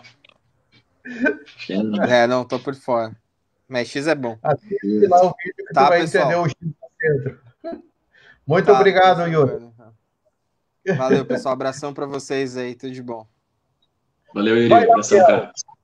Abraço. Então vamos lá, gurizadinha. Tudo tranquilão. Vamos lá. O nosso professor de geografia, ele sentou-lhe o pau na matemática e vazou, né? Pô, não me deu nem direito de resposta. Bota, parceiro. Tá bem, então. Vamos lá para a disciplina que rouba conteúdo dos outros, porque não tem o que falar, né? Vamos lá. Vamos lá, então. Gente, a prova de matemática da SpaceX é uma prova bem extensa, tá? Ela é bem cansativa, porém, ela não é uma prova de grandes leituras, tá? Ela é uma prova mais direta, digamos assim, mais conteudista, tá? Então, a gente tem que começar a focar em alguns conteúdos. Por exemplo, assim, eu não vou focar em fórmula aqui, tá? Porque a fórmula é algo que tu já tem que estar com ela pronta, já tem que saber ela, aprendido ou decorado, como dizia o professor Eudésio, mas tu tem que estar com ela pronta já na tua cabeça, tá? A gente tem que pensar que, analisando provas anteriores, em 90% das questões, elas recaem sobre uma equação de segundo grau no seu final. E daí, Fabiano, o que a gente faz quando a gente recai sobre uma equação de segundo grau? Mascareia. Mascareia. Certo, pessoal? Então, fiquem ligados. Então, fiquem ligados, tá? Que, em geral, a gente vai usar a equação de Bhaskara, e daí tu lembra, né? faz o cálculo do delta, B ao quadrado menos 4AC, não é? Depois tu faz lá o cálculo do teu X, que vai ser o oposto do B, mais ou menos rho Z delta sobre 2 vezes o A. Beleza, gente? Isso é uma coisa que a gente não pode deixar para trás. Outro item importante quando eu falo em equação de segundo grau, ou ainda função de segundo grau, é um item que é muito esquecido pela gurizada, né, Fabiano? E esse item é chamado de forma fatorada de uma equação de segundo grau. Como é que é a forma fatorada de uma equação de segundo grau? Ele é escrito através das suas raízes. Então, tu tem o A, que é o nosso coeficiente angular, multiplicando x menos a primeira raiz, multiplicando x menos a segunda raiz. Se a gente vai escrever esta brincadeira, Fabiano, a gente tem algo mais ou menos da seguinte maneira. Olha lá, mais ou menos, estou focalizando, mais ou menos da seguinte maneira. É o A que multiplica x menos x1, x menos x2. Por que é importante essa forma fatorada, gurizadinha? Porque ele pode te dar um gráfico e desse gráfico ter que extrair alguma equação, alguma lei de formação, não é? E daí, cara, se tu tem um gráfico, tu tem as raízes colocadas nesse gráfico. E a partir desta forma fatorada, tu extrai sem grandes dificuldades, não é? Lembra ainda, falando em gráficos, não é? Que o A, o coeficiente angular, ele determina a concavidade. Ah, pro inferno com concavidade? Ele determina a boca da parábola. Ele determina isso aqui, se a boquinha é voltada para cima ou se a boquinha é voltada para baixo. Então, tu lembra, A positivo, boca aberta para cima, A negativo, boca aberta para baixo. Ainda quando eu falo em gráfico, eu lembro da nossa coordenada C, não é? Do termo independente. O termo independente é o pontinho, é o local onde eu corto o eixo Y. Então, tu lembra, o C corta, C corta, certo? Então, tu vai olhar onde é que eu estou seccionando o eixo Y e dali eu extraio o C. E o B é aquele cara que tu não vê um número no gráfico, mas tu vê o posicionamento. O B vai te mostrar como o gráfico vai cortar esse ponto no Y. Se vai cortar pelo ramo que cresce, temos B positivo. Se corta pelo ramo que decresce, temos B negativo, certo? Então, fica ligado, equação de segundo grau, função de segundo grau é um tema recorrente na prova. Dificilmente ela vem sozinha, mas uma questãozinha sempre está lá. Mas ela vai vir permeando todas as tuas questões, certo, gente? Então, fica ligado. E detalhe é o seguinte, a gente tem que pensar em alguns detalhes aí. Por exemplo, peguei uma questão de análise combinatória, não é? Sei lá, é número de pessoas que começam a se abraçar depois de um campeonato. Chutei alguma coisa aqui, né? Vai cair sobre uma equação de segundo grau. O resultado, essa equação vai ter duas raízes, uma positiva e uma negativa. Tu tem que entender que tu tá falando de número de pessoas. Então, significa que a raiz negativa não te serve. Essa aí tu pode excluir, ela não serve e a gente fica só com a raiz positiva. Tá? Então, esses são alguns detalhes, algumas nuances que a equação de segundo grau tem no seu âmago, certo, pessoal? Vencido o conteúdo da equação de segundo grau, a gente vai se deparar com uma questão de logaritmo. E aí, logaritmo normalmente é um dos calcanhares de Aquiles da gurizada, não é? Professor, o que eu preciso saber para resolver uma questão de log? Primeiro, tu tem que saber propriedades. É a primeira coisa, certo? Na minha humilde opinião, a propriedade mais importante é a regra do bumbum. Tá? Quem acompanhou as nossas lives viu a regra do bumbum na íntegra, né, Fabiano? Muito. Cara, tem que usar o teu bumbum na prova. Tem que usar, velho. Tem que usar, não adianta. E como é que é a regra do bumbum? Tu vai conservar a base do logaritmo. O resultado deste logaritmo vai virar expoente e o logaritmando vira resultado. Então, tu transforma o log numa exponencial. Por que isso? Porque potenciação exponencial é potenciação. E potenciação, tu sabe, tu aprendeu lá no 6º ano. Então, a gente resolve um problema que a gente tem no log usando o bumbum na prova. Certo? Então, não esquece, na prova, usa o bumbum que vai funcionar. certo? O gordo já está rebolando na cadeira. Olha que loucura. Galerinha, log, outra coisa que tu tem que saber é o seguinte, ó, ele vai estar permeando a prova de química. Ele vai estar lá também. Lá na química, eles vão te dar valores de log. E aqueles valores de log que eles dão são reais. Existem, é verdade. Então, quer dizer que se tu te deparar com algum valor parecido com algo já dado na prova de química, tu pode usar, se for viável para ti. Pega o que é possível pegar da prova. Por exemplo, ele escreveu lá na prova de química que log de 5 na base 10 é 0,7.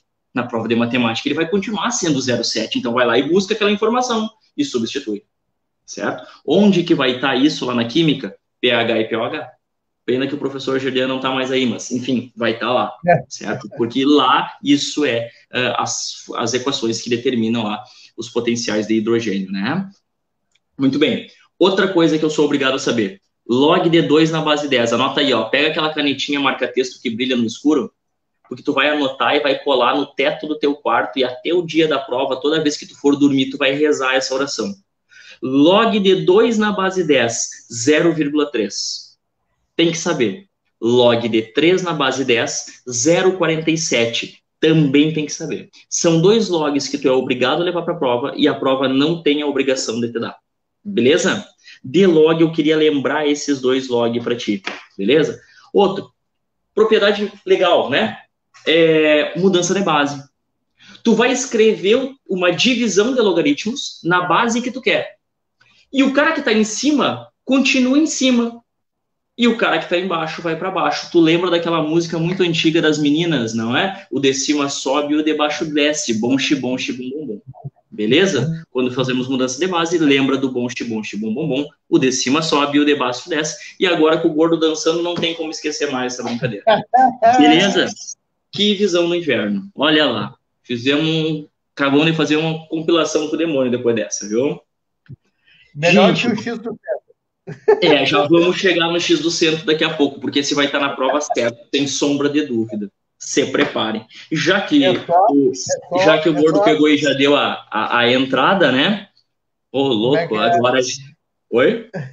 É só assistir a trolhada do X do centro. Exatamente. Puta merda, me atrapalhou pra caralho. Me perdi todo na questão, mas vamos lá. Tava muito concentrado. Cara, X do centro é uma questão de geometria analítica, certo? Que vai estar na prova, possivelmente de 2 a 3 questões. Ele deve fazer uma questão que vai ter que cobrar alguma relação de reta e ponto, né? E daí tu lembra que essa questão de reta e ponto, tu vai escrever a equação da reta, a equação geral da reta, que é aquela que o y não está isolado, não é? Em módulo, substituindo x e y pelas coordenadas do ponto dado. E tu vai dividir tudo isso pela raiz quadrada da coordenada a ao quadrado mais o b ao quadrado, certo? Vai ter uma questãozinha. Por que que eu digo isso, Fabiano? Porque é muito comum o cara misturar isso na circunferência. O cara coloca uma circunferência, coloca uma reta tangente é aquela que toca a circunferência num único ponto, e faz uma série de perguntas em relação a isso, né? O que que eu tenho que me ligar? Que a distância do centro até a reta tangente é o raio da minha circunferência. E o que que é a distância do centro até a reta? É a equação da reta, onde x e y levam as coordenadas do centro. Então, é a equação da reta onde tu substitui no lugar do x do centro. E o y o x do centro, exatamente. Então, nesse contexto é muito importante. E é uma questão com um nível normalmente um pouquinho mais elevado, certo? Por quê? Porque é difícil para muitos alunos enxergarem essas relações. Beleza? Quando eu falo em circunferência, pessoal, eu tenho que me lembrar de um resultado lá da geometria que também nos ajuda, tá? Que é assim, ó, todo triângulo que tem um de seus lados passando pelo centro da circunferência, todo triângulo inscrito que tem um de seus lados passando pelo centro da circunferência será retângulo. E este lado que passa pelo centro da circunferência é a hipotenusa. Então, te liga, porque dentro de uma circunferência tu consegue muitas vezes achar um teorema de Pitágoras para cálculo de cordas 2015, 16, 17 e 18. 4 anos consecutivos com cálculo de corda. Certo? Acha que vai escapar agora? Sonha, gurizada. Sonha. Sonha, querido. Sonha. E daí, claro, né? Comecei a falar em posição relativa. O que eu tenho? O que é uma corda? É uma circunferência, pega a circunferência, e nesta circunferência, tu atravessa uma reta, não está aparecendo, vamos botar a minha reta aqui para frente, peguei a minha circunferência e atravessei uma retinha lá, na minha corda, olha lá, atravessei minha retinha. Do centro até um ponto extremo dessa corda é raio, do centro até o outro ponto extremo também é raio. Formei um triângulo de que jeito? Isósceles, onde a altura corta a base exatamente na metade, formando 2 triângulos retângulos, perfeito? Tranquilo? Então lembra, posição relativa. Se eu tenho corda, é porque o raio é menor que a distância do centro à reta. Desculpa, o raio é maior. Se eu tenho ela tangente, o raio é igual. Vamos ver o que a Poliana botou para nós ali. Raio daí fica AXO BYO mais C sobre raiz de A ao quadrado mais B ao quadrado. Dá para ser assim. É isso mesmo, Poliana. Tu só não esquece o seguinte, ó. É bem essa formulazinha, falaste muito bem, colocaste muito bem, onde x0 e y0 são coordenadas do centro, tá ok? Não esquece. E detalhe, se, quando tu substituir as coordenadas do centro nesta equação, e esse número for negativo, não esquece que tu deves ignorar o sinal, porque isso é em módulo. Por que é em módulo? Porque falamos em distância, e distância negativa não existe. Perfeito? Então, tu considera essa tua formulazinha sempre em módulo. Ok? Respondida a dúvida? Fechou, então? Vamos lá. Saindo da analítica, nós entramos, então, na trigonometria. Trigonometria. Vamos falar dos nossos trianglinhos e trianglãos, não é? O que a gente tem que saber de trigonometria? Teorema de Pitágoras, né? Teorema de Pitágoras. E daí agora o professor Fabiano pode me ajudar, e se quiser fazer até a análise do poema, não é? Pode analisar o poema. Um senhor jovem escritor, muito bem conceituado, chamado senhor Milor Fernandes, escreve um poema como uma homenagem aos matemáticos do mundo, não é? Só que o que ele não sabe é que alguns matemáticos queriam o pescoço dele após o término do poema, e nós já vamos ver por quê, porque já foi questão de prova, inclusive. O poema dele diz mais ou menos o seguinte, professor. As páginas tantas de um livro de matemática, certa vez por uma incógnita se apaixonou.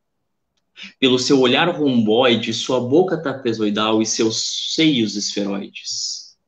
Eis que fez de sua vida paralela à dela, onde no infinito encontram-se, e o livro então indaga, quem és tu? E ela responde, eu sou a soma dos quadrados dos catetos, mas pode me chamar de hipotenusa. Exato. E aí, gurizada, nesta brincadeira, é que tem um erro. E que já foi questão de prova, a gente tem que ficar ligado. Por quê? Porque a soma dos quadrados dos catetos não é a hipotenusa. É o quadrado da hipotenusa. Esse é o detalhe. Então, cuidado. Muito cuidado. Outra coisa. Se ele fez a vida dele paralela dela, só se ele tivesse um celular para ligar para ela no inferno. Porque retas paralelas não se encontram. Nem no inferno e nem em lugar nenhum. Ok? Então, cuidado. Temos 2 erros no nosso poeminha. Outra coisa. Oi? Poeminha. Outro detalhe da trigonometria que eu tenho que saber, não é? São as relações lá de seno, cosseno e tangente. Então, tu lembra. Seno, cateto oposto sobre hipotenusa. Seno, cateto oposto sobre hipotenusa. Cosseno, cateto adjacente sobre hipotenusa. Tangente, cateto oposto sobre cateto adjacente. Então, fica assim.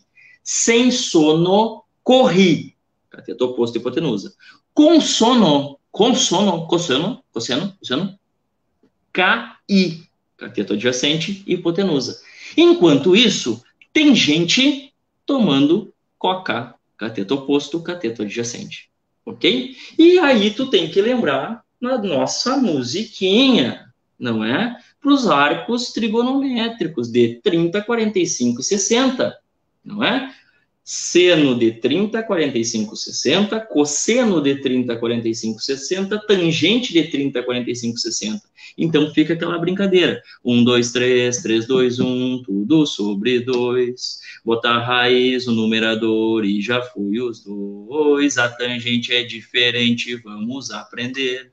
Raiz de 3 sobre 3, 1 raiz de 3. E aí, como cantor, tu daria para professor. Cara, eu acho até que eu daria mais para chapista do X do centro. Do X do centro, né? O X do centro. Exatamente. Mas enfim, vamos lá. Mas eu sei que com essa minha voz de taquara rachada, o pessoal não vai esquecer. De raiva. Eles vão terminar a live de hoje, vão tomar banho, vão deitar na cama e essa bosta dessa música vai estar na cabeça deles. Tu vai ver. E de raiva de mim. Gente, e ainda na trigonometria, a gente passa então para a trigonometria no círculo trigonométrico. Daí tu lembra dos quadrantes, das reduções de primeiro e segundo quadrante, certo? Isso costuma cair com uma equaçãozinha, tá? Então tu vai ter uma equação para fazer uma redução, achar lá a imagem da nossa equação, certo? A gente lembra disso aí. Mas o mais importante é que tem acontecido quase que anualmente a gente ter que usar aquela velha equaçãozinha, a lei fundamental da trigonometria, que é seno ao quadrado mais cosseno ao quadrado igual a 1. Por quê? Porque ele te dá uma equação do tipo 2 seno de x mais cosseno ao quadrado de x igual a 5, sei lá. Se ele deu o seno e o cosseno ao quadrado, certo? É para te usar essa relação fundamental, deixar tudo em termos de seno ou de cosseno, para fazer uma substituição de variável. Porque sabe-se que quando tu faz a substituição de variável, recai sobre uma equação de segundo grau, e recaindo sobre uma equação de segundo grau, a gente bascareia, não é? E daí tu não esquece, depois que fizer a Bhaskara, tu fez uma substituição de variável. Tu tens que voltar na substituição para saber o valor correto, beleza? Tranquilo, não esquece disso. Isso é muito importante. Tá bem, pessoal? Não sei por que andei sonhando. Te liga naquelas relações de se secou, secou, se cocô, cc.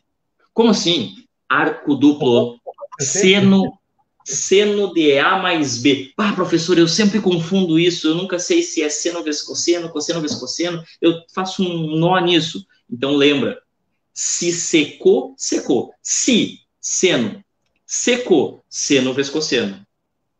Secou, seno vezes cosseno. Então, tu vai ter seno de A mais B é igual a seno de A vezes cosseno de B, mais seno de B vezes cosseno de A. O seno leva o mesmo sinal que a gente vai ter nos arcos. Se eu estou somando o arco, o seno soma. Agora, se não secou, é o cocô CC.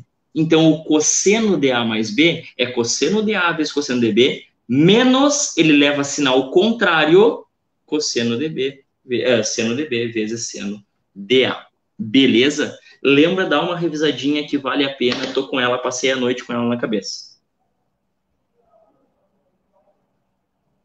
Posso falar de novo, sim, Poliane. É o seguinte, é bem importante, tá? Imagina que eu tenho uma equação do seguinte tipo. Vamos lá. Seno de x, sei lá. Vamos lá, só deixa eu montar ela aqui para te visualizar o que eu estou falando.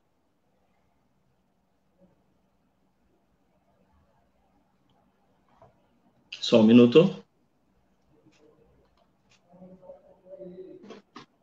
Fabiano, me diz se dá para enxergar aí, por favor. Sim. Tá legal? Seno de x mais cosseno ao quadrado de x igual a 5. Ok? Olha só o que eu vou fazer com isso. Eu sei da relação fundamental, vou escrever aqui e já te mostro.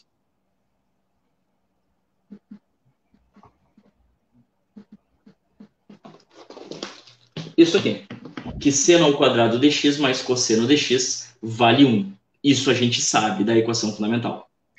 Agora, o que eu vou fazer? Eu vou isolar o cosseno ao quadrado. Então, olha lá, vamos deixar assim.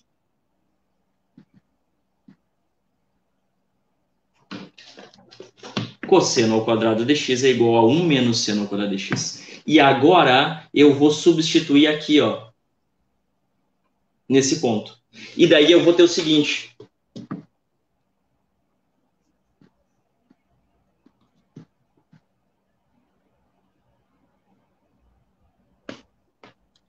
Eu vou ter, para aí, aqui, seno de x mais 1 menos seno ao quadrado de x igual a 5. O 1 eu vou passar para o outro lado, então vai ficar 5 menos 1, que é 4. E a gente vai ter algo do seguinte tipo, ordenando tudo, é igual mais seno de x menos 4 igual a 0. Olha lá o que eu tenho, Pauline. Seno ao quadrado de x mais seno de x igual a 4. E isso aqui eu posso... ainda não, professor. Quase. Eu posso fazer uma substituição de variável antes. Não posso bascarear assim. Não sei trabalhar com função trigonométrica na Bhaskara. Então a gente faz o seguinte. Seno de x igual a t e escreve menos t ao quadrado mais t menos 4 igual a 0. Agora sim, professor Fernando. Aí, bascareia. Bascareia. E após fazer a Bhaskara, pessoal, você vai ter que voltar aqui, ó, neste ponto aqui. Por que voltar neste ponto? Para achar o valor do x e não do t.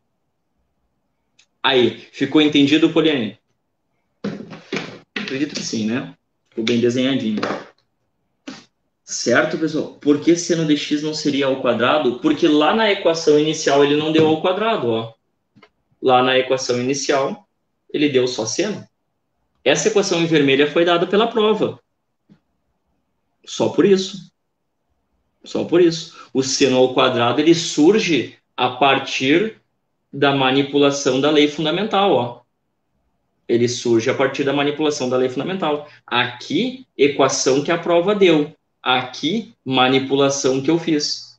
Então, eu fiz a substituição apenas do cosseno. Esse cara que está aqui, ó, esse carinha aqui, é apenas a substituição pro cosseno.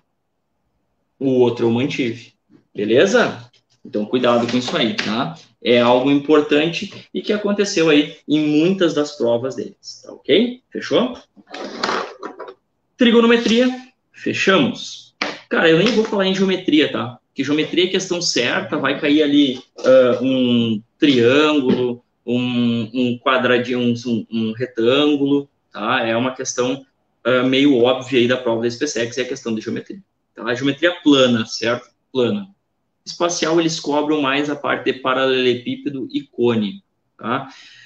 Uma relação importante que a gente tem entre cone e cilindro é que o volume do cone é 1/3 do volume do cilindro, sempre. Então, se eu tiver um cone cheio d'água, perdão, e eu despejar todo esse líquido dentro de um cilindro, esse líquido vai ocupar 1/3 da altura do cone. Questão manjadíssima, manjadíssima. E os caras continuam cobrando, tá ok? Continuam cobrando. Todo mundo já decorou. E para fechar, então, Fabiano, e não nos alongarmos mais, tá? Já estamos aí estourando o tempo, né? A gente tem que lembrar de análise combinatória, pessoal. Primeira coisa que eu faço quando pego uma questão de análise combinatória, eu separo o meu universo, o meu N, tudo que eu posso usar, e o meu P, que é o que realmente eu vou usar, como eu vou manipular o universo. Te faz a seguinte pergunta: posso repetir elementos na hora que eu estou usando o meu universo? Por exemplo, vou montar números de telefone. Número de telefone pode ter número repetido? Se a questão não falou que não, pode. Se pode repetir elemento, nós vamos usar princípio fundamental da contagem. Ok? Princípio fundamental da contagem. Se não puder repetir elemento, daí tu vai dar mais uma analisada. O N, o universo, é igual ao P? É igual ao evento? Se forem iguais, nós usaremos permutação. Daí a permutação, tu lembra, tem que separar com repetição e sem repetição. Ok? Agora, se o N é diferente do P, eles não são iguais, tu vai... o N vai ser maior que o P, obviamente. Tu vai montar um caso. Por exemplo, vou colocar canetas dentro do estojo. É sempre o exemplo que eu uso. Colocar a caneta vermelha primeiro, azul por segundo, preta depois. Montei o caso. Agora pega este caso que tu montou e troca a ordem de duas canetas. Eu tinha posto a caneta vermelha primeiro. Vou botar primeiro a preta, depois a vermelha e depois a azul. Montei o mesmo estojo ou montei um estojo diferente? Montei o mesmo estojo. Então significa que a ordem não importa. E se a ordem não importa, isso rima com combinação. Então, quando a ordem dos elementos não interessa, você faz a combinação. E quando a ordem importar, professor, sobrou só o arranjo. Certo? E daí tu lembra das formulazinhas, né? Arranjo é n fatorial dividido por n menos p, e a combinação é um arranjo dividido por p fatorial. Então, sempre tu vai fazer um arranjo. A diferença é, divido pelo p fatorial ou não? Só essa. Então, o que eu indico, cara? Faz o arranjo na questão, faz o arranjo, quando n é diferente do p, faz o arranjo e olha o número que deu, certo? Olha as alternativas. Possivelmente não vai ter quando ela é de combinação. E daí, se não tiver, pega esse arranjo que tu fez e divide pelo p fatorial. E se tiver nas alternativas, professor, daí você fudeu. Daí tu vai ter que saber daí tu vai ter que saber o que está fazendo, né? Mas vamos pensar pelo lado positivo. Se tu fez isso que eu te falei, é porque tu já não sabia o que estava fazendo. Então tu ia errar a questão de qualquer jeito. Então pelo menos erra coerentemente, com chance de acertar. Não acha? Vamos à lógica, né? Beleza? E daí, isso é combinatória, professor. E eu lembrei de um detalhe assim que o professor de geografia falou, e eu achei bem interessante. Ele disse que ele não espera a questão de escala lá na prova de geografia. E daí eu estava pensando aqui com meus botões que a questão da escala é uma questão de proporção, certo? E tu lembra que o índice de proporcionalidade, ele é uma medida que serve para linearidades, ou seja, para comprimento ou para largura. Se eu quiser usar o índice de proporção relacionado à área de figura, por exemplo, eu tenho um triângulo que tem uma área de 3 centímetros quadrados. A gente sabe que a proporcionalidade dele para outro triângulo é 4 unidades. Qual que é a área do novo triângulo? Pega o índice de proporção 4 e eleva ao quadrado, porque eu estou falando de área, eleva ao quadrado dá 16. E daí multiplica a área do triângulo pequeno por 16 e tu vai ter a área do triângulo grande, sem precisar de medida. E sabe onde isso se aplica muito? Quando tu tem um mapa e tu quer reduzir a área que esse mapa abrange. Tu tem que pegar a escala, divide a escala que eles te dão. Por exemplo, eu tenho uma escala de 1 para 25 mil e eu quero ir para uma escala de 1 para 4 mil, por exemplo. Tá? E eu quero saber quanto teve de redução do mapa. Divide o 25 mil por 4 mil e eleva o resultado ao quadrado. E tu vai ter o índice de proporção que reduziu a escala. Esse é o detalhe interessante. Pensando numa prova que pode vir lá dentro de geografia, mas também pode ser uma questão contextualizada de matemática. Certo, gente? Outra coisa, de conteúdo era isso. Espero ter contribuído aí para o sucesso de todos, né? Eu vou ser repetitivo e redundante, mas eu sempre digo que uma prova de um concurso tudo que testa a gente, tudo que a gente sabe que está sendo testado, ele não está testando realmente o que tu sabe ou deixa de saber. Ele está testando muito mais o teu sistema nervoso, a tua ansiedade, a tua calma, o quanto é ansioso, né? Porque a gente sabe que vocês que estão conosco até agora, até quase 10 horas, desde as 8, escutando esses bobos falar aqui, né?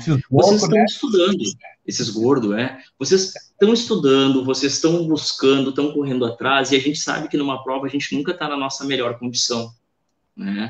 Então lembra assim, o não passar numa prova, ele não acaba o mundo, ele não termina com a tua vida.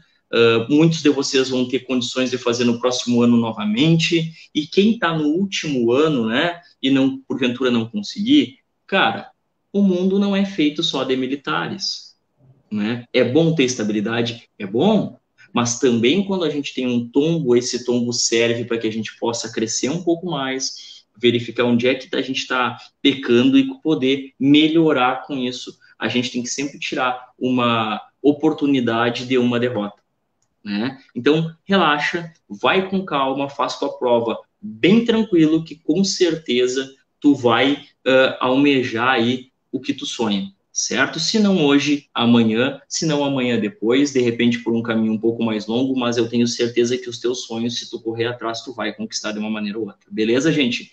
Obrigado pela oportunidade, professor Fabiano. Obrigado aos alunos que estão conosco até agora. Um beijo para todos, uma boa sorte e vamos estar lá com vocês no dia da prova, iluminando a cabecinha de cada um. Beleza? Beijão, gente. Deixo com o gordo, então. Eu que agradeço vocês aí, porque o canal do Gordo... Opa, o canal não, fica mal, né? Da internet, né, do Gordo, tem esse sucesso por causa de vocês aí, todo mundo trabalhando junto em prol dos alunos, buscando a aprovação. E vou passar rapidamente as dicas de português, redação e literatura. Primeiro, prova. A primeira prova que eu quero que vocês pensem e façam é redação. Por quê? Vocês vão estar com a cabeça fria, tranquilo, apesar de dar aquela adrenalina, né, Bel? É aquela coisa, é a primeira prova, vocês vão ter que escrever, senta, analisa, verifica e vai com tranquilidade. Pega Professor, o tema... vou te interromper só um pouquinho, porque agora tu falaste algo importante e vai contribuir para a redação. Lembra daquela dica, né, de ir lá, lavar os pulsos, lavar a nuca, principalmente, né, professor? Justamente para que baixe esse pico de adrenalina, certo? E tu possa fluir melhor a tua ideia para surgir com argumentos na redação aí, que o professor Fabiano está te dando as dicas. O Geraldo está aqui. Por que eu falo fazer a redação primeiro? Vocês vão ter um tempo legal ali, vão ter uma espera. Então, nessa espera, vocês podem ver o tema, pensar nos argumentos, nas ideias forças. Como nós sempre trabalhamos, já vai pensando nisso na cabeça. Não vai escrever, né? Não vai pegar na classe lá e sair escrevendo que nem um doido, né? E vocês vão ter o tempo, principalmente, de fazer a prova de português de novo. Ali escrevendo, vocês podem conferir questões, acentuações, ou até mesmo tirar dúvida de palavras ali que vocês vão ficar. Deixa essa prova de redação parada, faz a prova de português, depois passa ela limpa. Qual é a minha dica para a prova de redação? Pessoal, a SpaceX até agora não trabalhou a problemática dos imigrantes. Com isso, nós já fizemos esse tema, tá? Nós temos live aí do Se Liga no Gordo que trabalha com isso, da problemática o preconceito contra os imigrantes, tá? E o Exército tem trabalhado bastante com isso lá na região norte, os venezuelanos, os haitianos, então pode ser uma opção de tema, porque a SpaceX sempre vai trabalhar um tema social, uma problemática social. Então, isso aí pode ajudar bastante, ok? Segunda situação, vai passar aqui o Geraldinho, tá, Geraldo? Vai para lá, Geraldo. Ai, Geraldo, velho, vem, toca os aralhos aqui na minha live. O que vocês têm que cuidar? Vamos lá. Redação era isso, a minha aposta é essa. Tragam, como eu expliquei para vocês, façam as 4 partes da redação, a operada. Façam as 4 partes da redação, tragam a voz, defendam a tese de vocês, ok? Na prova de português, questões certas. Q e C, vai cair uma questão, isso aí é certo. Outra questão certa, eles vão trabalhar alguma coisa sobre análise sintática.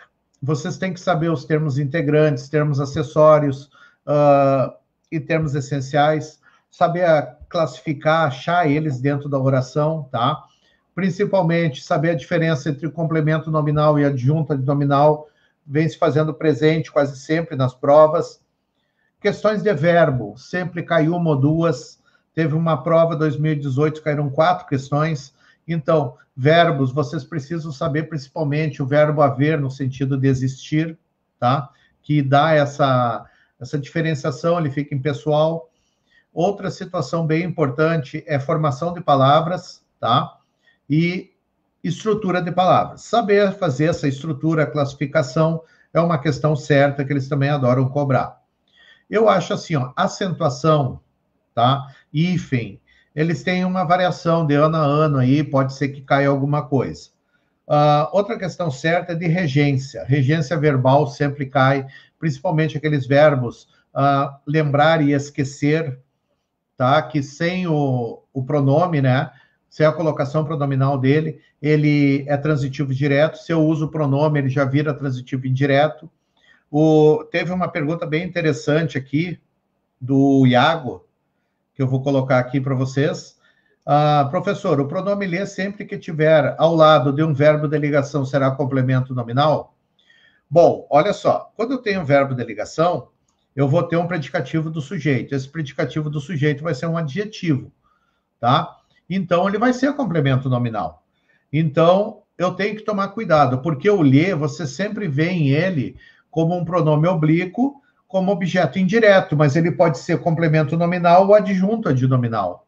Depende da situação que ele vai me dar, tá? Por isso que eu tenho que saber essa diferença de objeto direto, objeto indireto, para classificação, e também saber a diferença de complemento nominal e adjunto adnominal. Saber também utilização de vírgula, pontuação. Outro detalhe, colocação pronominal, o que puxa, o que não puxa, e principalmente a nossa colocação pronominal com verbo no gerúndio e no infinitivo é uma e no particípio é outra, tá? Eu tenho que saber nessas locuções verbais, onde é que eu vou colocar, principalmente locuções verbais, voz passiva, cai muito essa voz passiva, ou ela sendo, tu transformar para voz passiva, ou senão simplesmente o C ali como partícula passivadora ou índice de determinação do sujeito. Isso aí são questões caris-pessex, ok? E são questões que eu tenho que prestar atenção, porque eles sempre dão problemas. Já na parte de literatura, a prova da SPSEX, eu gostei bastante que de 2 anos para cá, vem caindo tudo, tá? Quase todas as escolas literárias. Antigamente ele cobrava somente certas escolas literárias. O que eles faziam? A pergunta é específica de tal escola. Teve um ano que todas as perguntas de literatura foram de modernismo. Ok. O que eles vêm fazendo já faz 2 anos?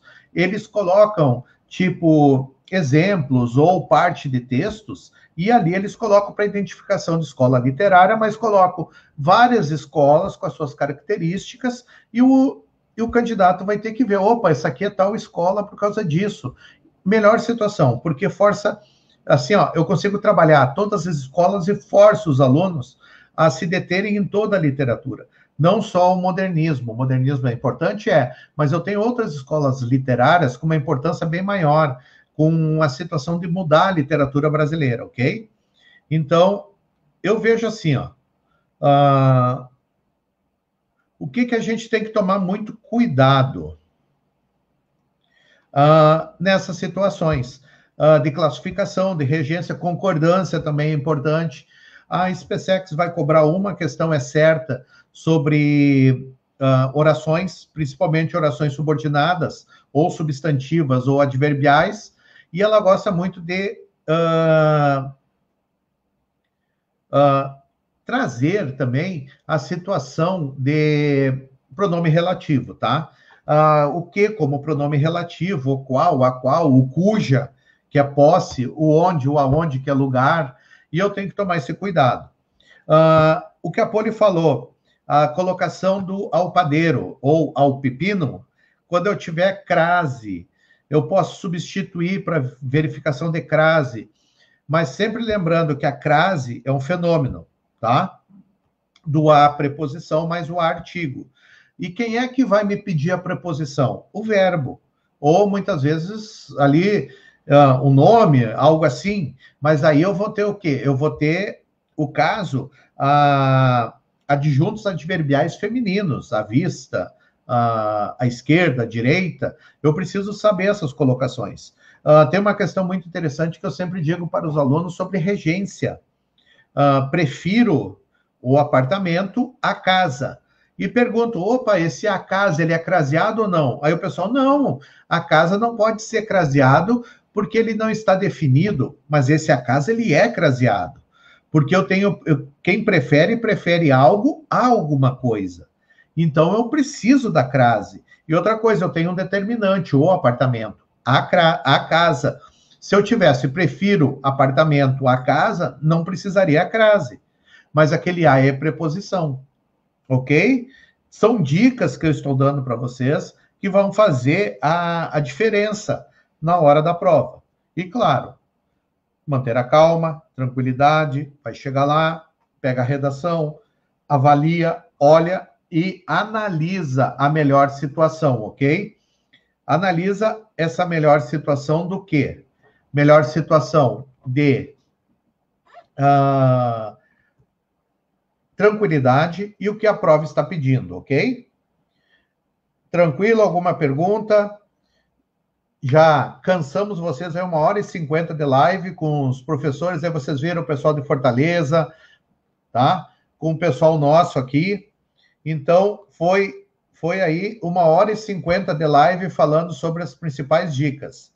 Deixo aqui o meu beijo para vocês, uma boa sorte, qualquer situação, entre em contato, principalmente se vocês tiverem alguma dúvida. Eu e o Biel temos aí o nosso... Toda segunda-feira nós estamos corrigindo questões. Era da SpaceX, agora nós vamos partir para a ESA, né? Vamos partir para a ESA agora, na próxima semana, até a prova da ESA.